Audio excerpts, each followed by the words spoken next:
The person who will attempt to undo your life will not raise their voice.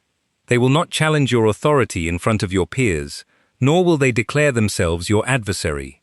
They will bring you coffee. They will validate your poorest decisions with enthusiasm. They will laugh at your jokes before you finish the setup, and they will be the first to extend congratulations when you secure a victory. Niccolò Machiavelli observed that men are so simple and so dictated by present necessity that a deceiver will never lack victims who allow themselves to be fooled.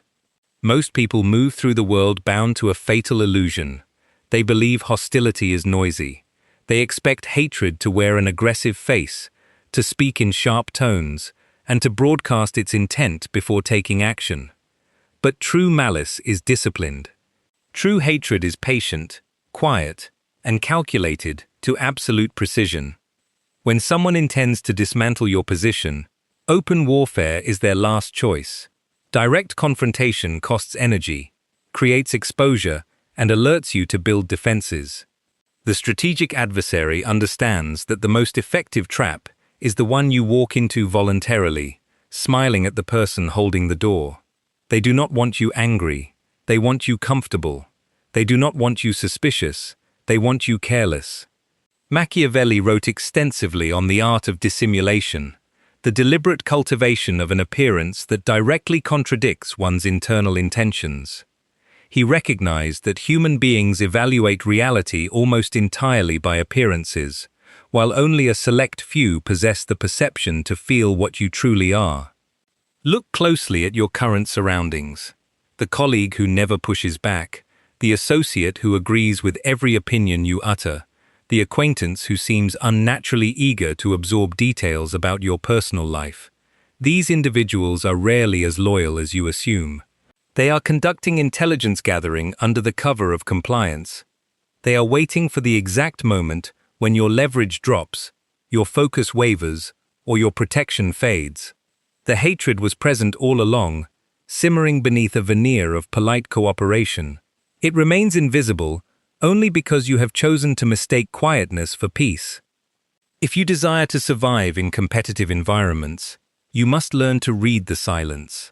You must learn to evaluate people not by the words they offer to your face, but by the subtle, calculated structures of their actions over time. To understand why people conceal their hatred, you must first understand the economy of power. Power is asymmetric. When you hold authority, resources, reputation, or strategic leverage, those who lack these assets cannot afford to challenge you directly. Open defiance would result in their swift elimination from the game. Therefore, survival dictates that they adopt a persona of absolute harmlessness. They master the art of blending into the background of your daily routine. They become part of the furniture of your life, always present, completely trusted, and entirely unexamined. In doing so, they grant themselves the greatest strategic advantage known to human conflict: invisibility. Consider how an invisible threat operates. When you identify an enemy, your mind automatically allocates cognitive resources toward monitoring their movements. You double-check your communications, you restrict access to sensitive data, and you keep your emotional distance. But when an enemy successfully presents themselves as an ally, your defense mechanisms shut down completely. You share your anxieties, you expose your operational flaws, and you reveal who you trust and who you doubt. Every piece of information you hand them becomes part of an operational file they build against you. They do not strike while the file is incomplete. They continue to collect, catalog, and cross-reference your vulnerabilities until the accumulated weight of their intelligence guarantees a swift, irreversible collapse when they finally act. Consider the nature of deference. When an individual respects you, their respect is grounded in boundaries. A person who holds genuine respect for your competence will occasionally disagree, challenge your logic, or offer constructive resistance because their primary concern is the outcome, not the pleasing of your ego. Deference, however, is an entirely different mechanism. Deference is an act performed to secure safety or extract advantage. When someone displays total, uninterrupted submission to your ideas, they are not demonstrating loyalty. They are disguising their true judgment to avoid friction while they position themselves to their benefit. Machiavelli cautioned princes against the danger of flatterers. He noted that courts were filled with men who spoke only what the ruler wished to hear, creating a false reality that eventually led to ruin.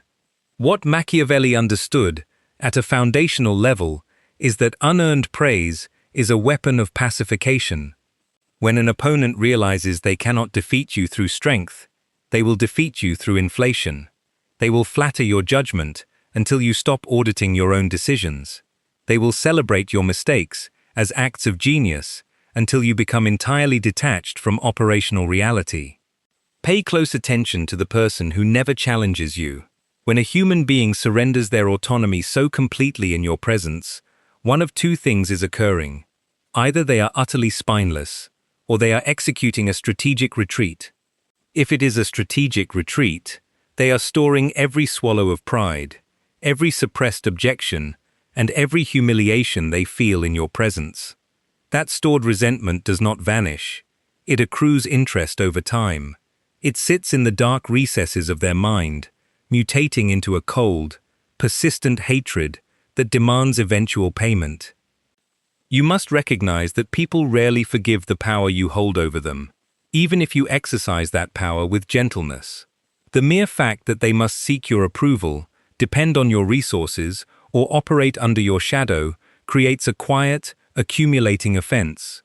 They will serve you while they must, but they will despise you for the necessity of that service. The moment the balance of power shifts, even by a fraction, the deference will evaporate, replaced instantly by an unforgiving hostility that seems to emerge from nowhere. It did not emerge from nowhere. It was paid for in advance, installment by installment, through every forced smile and every swallowed truth.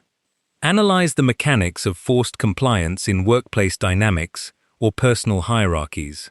When an individual feels forced by economic necessity or structural authority to agree with a direction they secretly detest, their spirit does not submit, it fractures.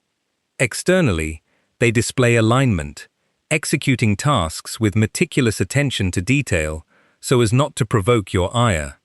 Internally, however, they begin building a counter-narrative. In this internal narrative, you are not a leader or a partner, you are a tyrant who must be endured until the opportunity for liberation arrives. This psychological split creates an extraordinary level of discipline in the covert enemy. Because their hatred is nourished by daily bites of swallowed pride, it gains a level of focus that casual hostility can never achieve. They become scholars of your routine.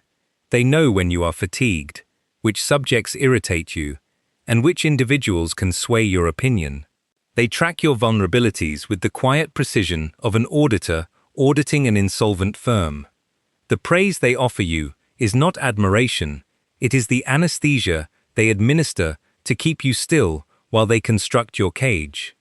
Comment: I measure actions, not promises. If you understand the necessity of looking beyond surface compliance, Machiavelli delivered one of his most unsentimental psychological insights when he wrote that men forget the death of their father sooner than the loss of their patrimony.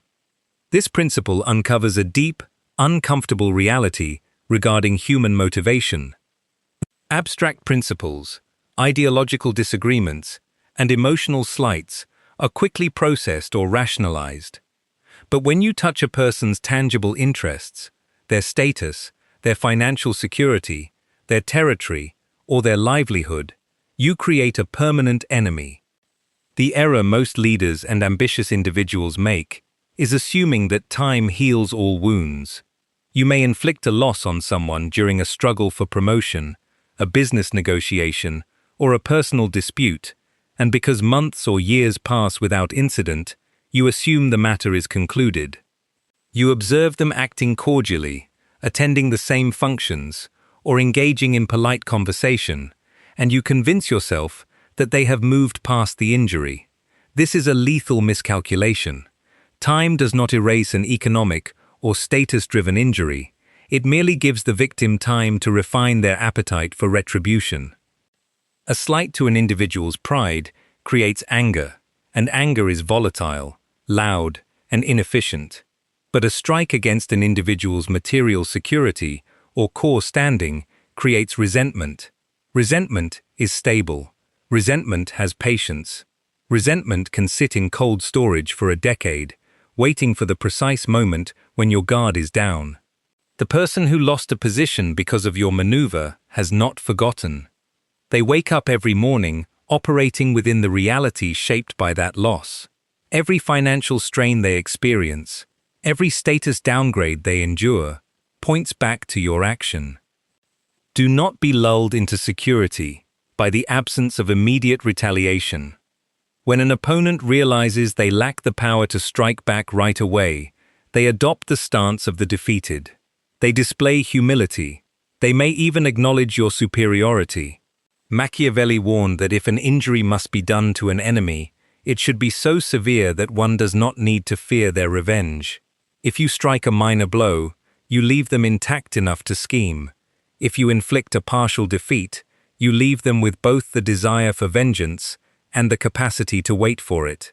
Understanding this asymmetry is vital. Men do not forgive losses that define their daily existence, regardless of how politely they greet you in the hallway. Consider how this applies in environments where resources and advancements are finite. When you win a coveted role, secure an exclusive contract, or capture the attention and backing of a key stakeholder, someone else loses. That individual may shake your hand, offer words of praise, and attend your celebratory dinner. But beneath that civil exterior, a bitter balance sheet is being written. In their estimation, your victory is the direct cause of their stagnation. They view your presence as an ongoing barrier to their fulfillment.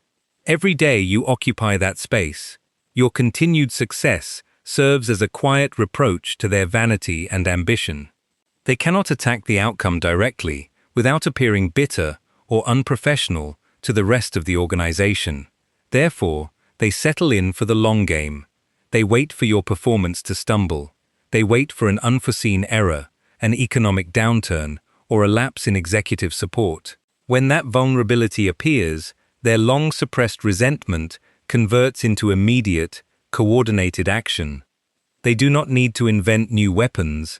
They simply use the leverage they have patiently accumulated while standing quietly in your shadow.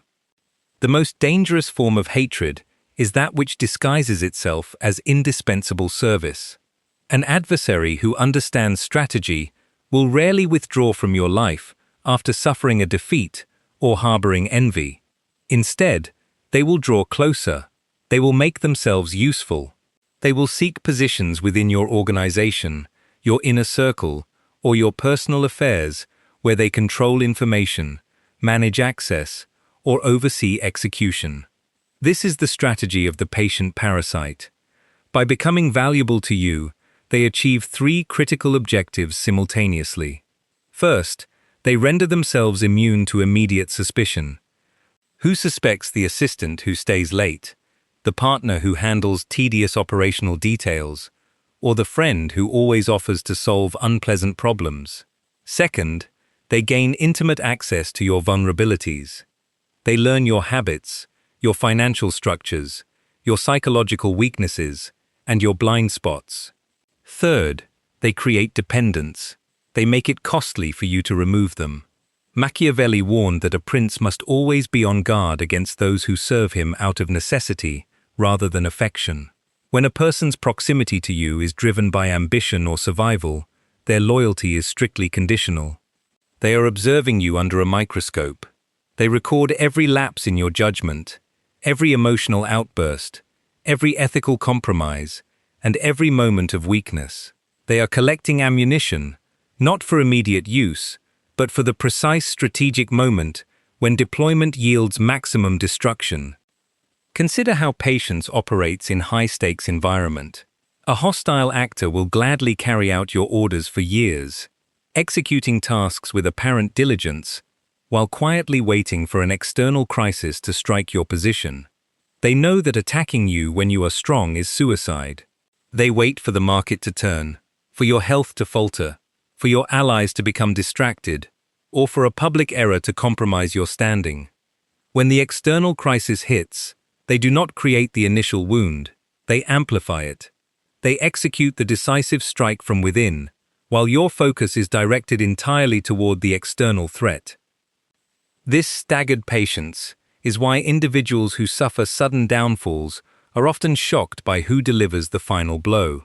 They look for external competitors or declared enemies, only to discover that the fatal strike came from the quiet deputy who sat at their right hand for 5 years, nodding in approval while waiting for the turn of the tide. You must evaluate the utility people offer you. When someone is extraordinarily helpful, yet emotionally opaque, their helpfulness is not a gift, it is a lease on your security. To unpack this deeper, analyze how dependent systems create artificial leverage for covert enemies.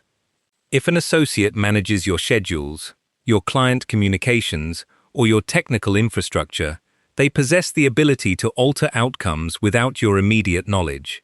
A subtle omission in a report, a slightly delayed response to a critical partner, a misdirected piece of sensitive feedback.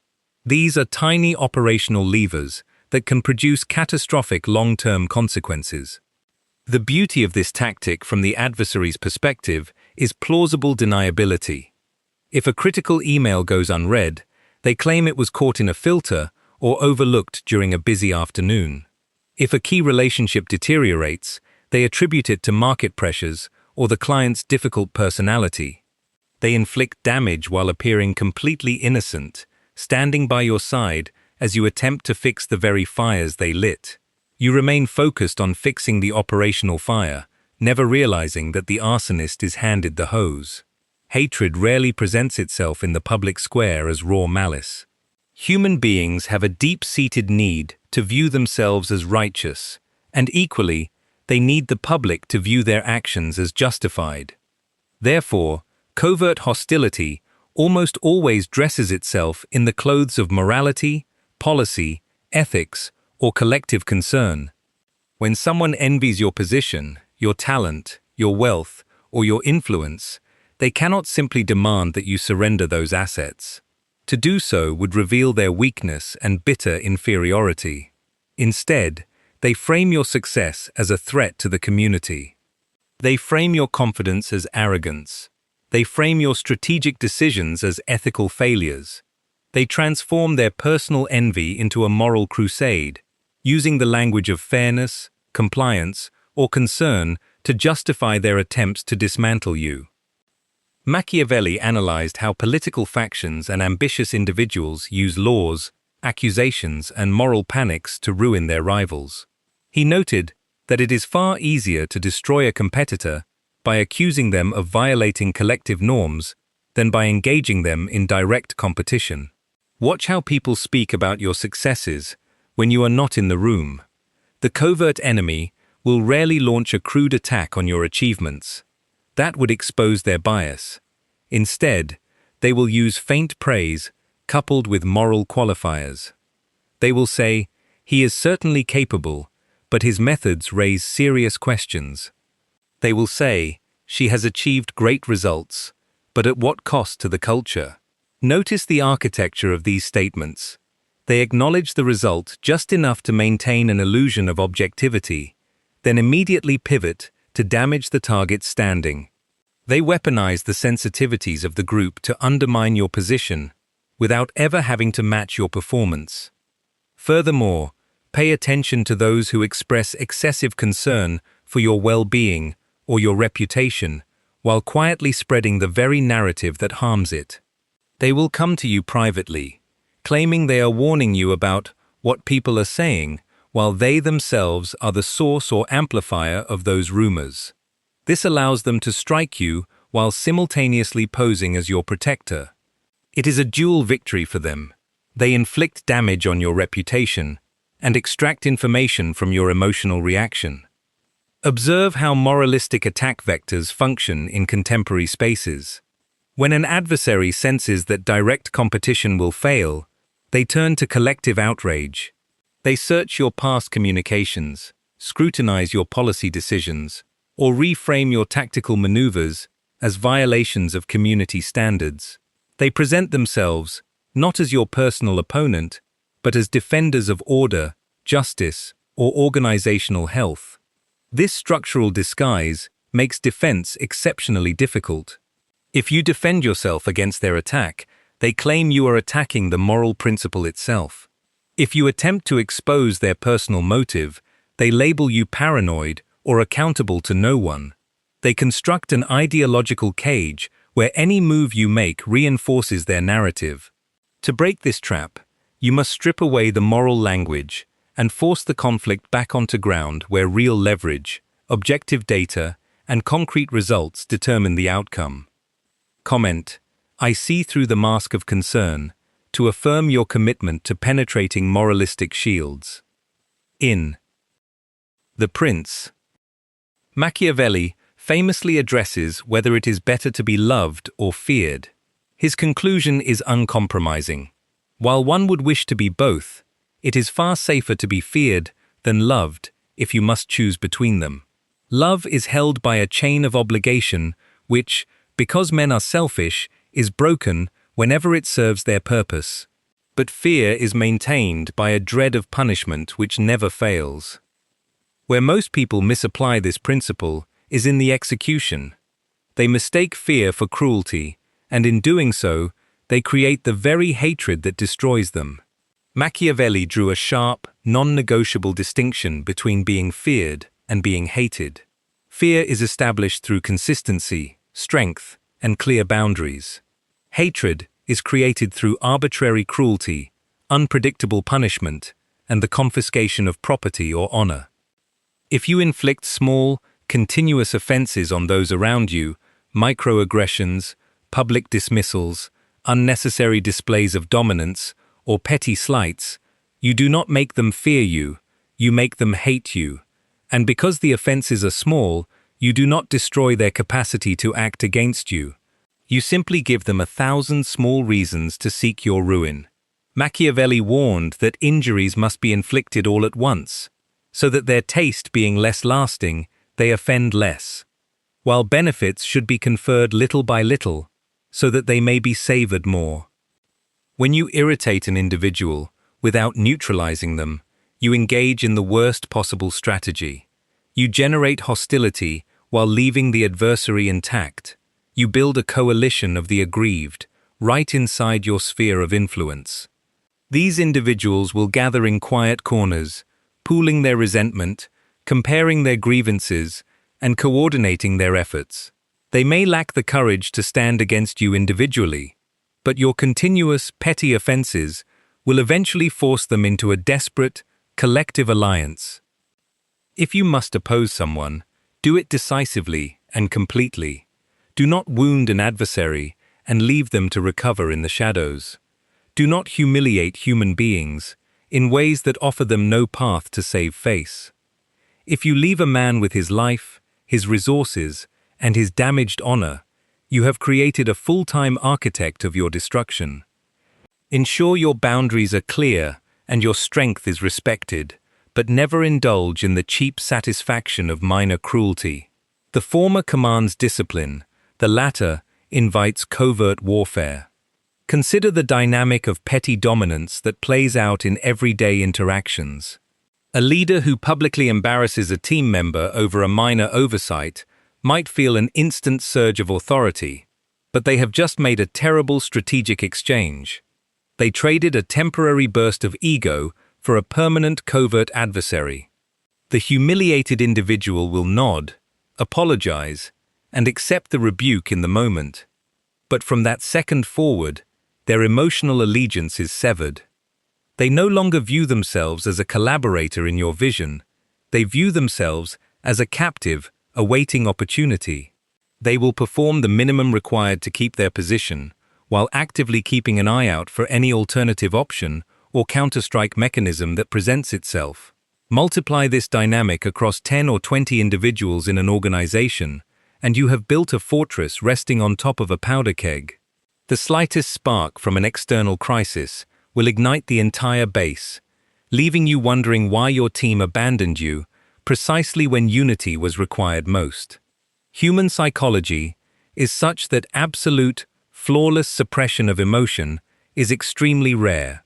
No matter how disciplined an adversary may be, concealed hatred inevitably leaks through micro-behaviors, speech patterns, and subtle delays. If you train yourself to observe these indicators, you can identify hidden hostility years before it manifests as an overt attack. The first micro-leak is the timing of support. Pay attention to how long it takes a person to react when you experience a major success or a severe failure.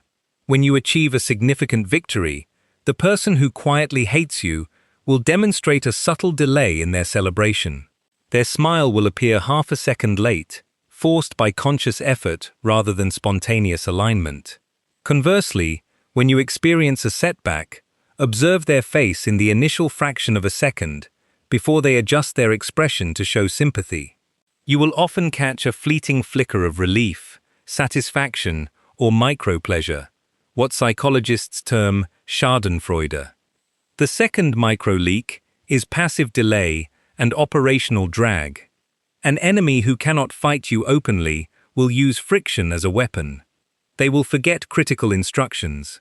They will process your requests with subtle delays. They will introduce bureaucratic complications, misplace documents, or fail to communicate vital information until the last minute. When confronted, they will offer plausible excuses, busyness, oversight, or system failures.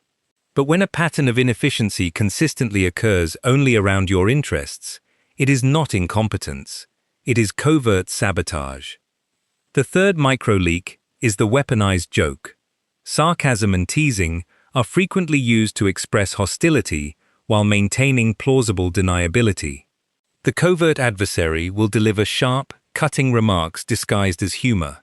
If you react, they will immediately accuse you of being overly sensitive, insecure, or unable to take a joke. This tactic allows them to land psychological blows, test your boundaries, and lower your standing in front of others without paying any strategic cost. Machiavelli emphasized the critical importance of reading men's nature through their habitual behavior rather than their spoken assurances. Words are cheap and easily forged. Behavioral patterns under subtle pressure are almost impossible to fake over extended periods. When you notice these micro-leaks, do not confront the person immediately. Direct confrontation forces them to fix their cover and refine their concealment. Instead, note the data point, adjust your trust parameters, and begin quietly reducing their access to your core operations. Let us add a fourth critical micro-leak: asymmetric curiosity.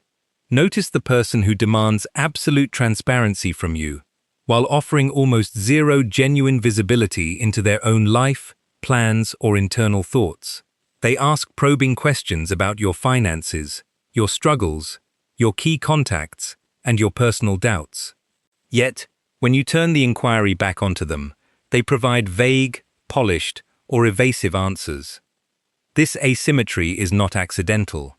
A genuine ally builds trust through mutual vulnerability and shared disclosure. A covert adversary collects data while keeping their own positions fortified and unassailable.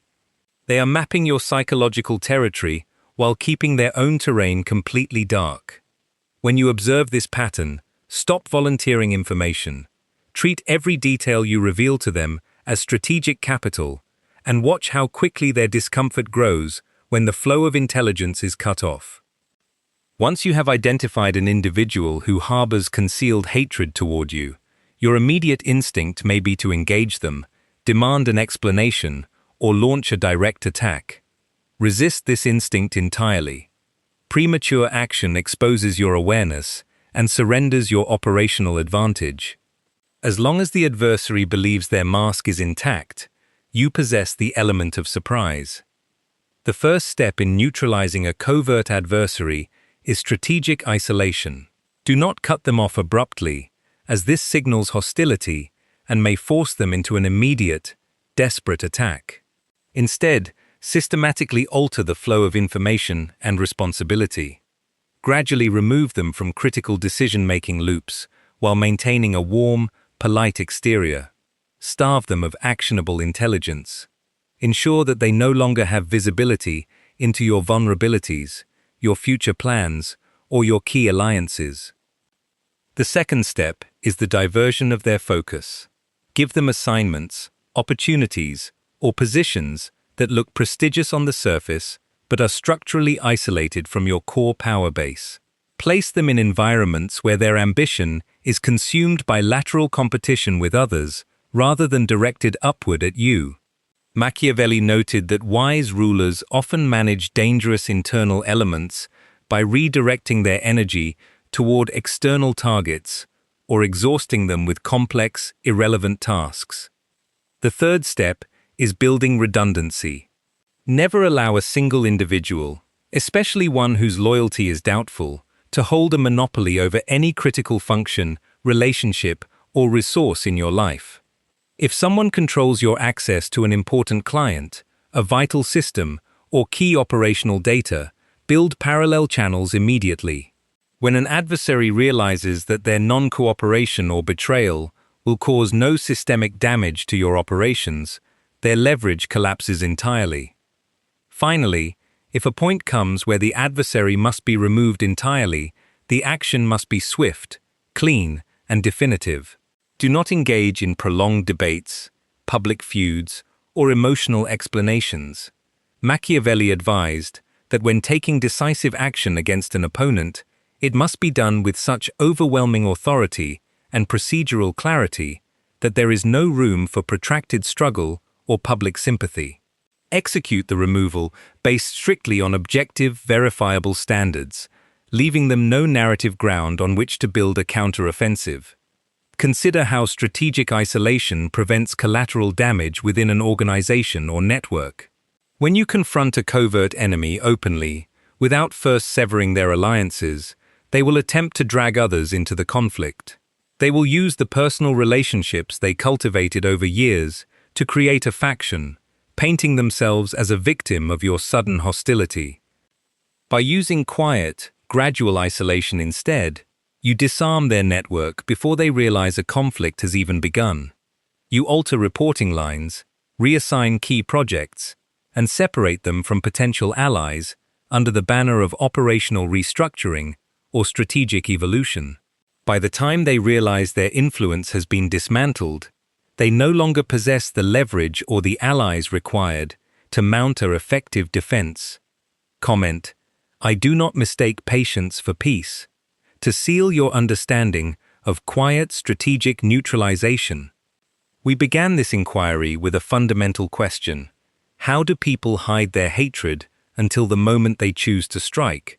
And why do so many capable individuals fail to see it coming? The answer lies in human self-deception. People fall victim to concealed hatred, not because the signs are impossible to see, but because they prefer the comfort of pleasant illusions over the cold discipline of observation. You want to believe that those around you share your goodwill. You want to believe that compliance is loyalty, that praise is admiration, and that time erases resentment. This desire for emotional comfort creates the very blind spots that strategic adversaries exploit. They do not need masterclass deception tactics. They simply need to feed your ego and respect your illusions until you lower your guard. The Machiavellian perspective is not a call to paranoia. It is a call to total, sober realism. It demands that you accept human nature as it is, not as you wish it to be. People are driven by interest, by status, by envy, and by self-preservation. When their interests align with yours, they will be your most enthusiastic supporters. When their interests diverge, or when your presence becomes a reminder of their limitations, hostility is the natural human reaction. Whether that hostility remains hidden or manifests as action depends entirely on your strength, your vigilance, and your leverage. To protect your life, your vision, and your achievements, you must cultivate an internal architecture of self-mastery. Never depend entirely on the goodwill of another human being for your security. Build systems that function regardless of personal feelings. Maintain clear boundaries. Keep your core vulnerabilities protected, and evaluate every person in your sphere by the unemotional metric of their consistent behavior over time. When you achieve absolute self-reliance, concealed hatred loses its power to destroy you. An enemy can only exploit the openings you leave unguarded. By mastering the art of perception, recognizing the warning signs before the strike, and acting with quiet, decisive authority, you transform yourself from a potential victim into an unassailable force. If this strategic breakdown has sharpened your perception and equipped you with actionable insights for navigating complex human dynamics, ensure you subscribe to the channel right now, turn on notifications, and share this counsel with those who have the wisdom to apply it.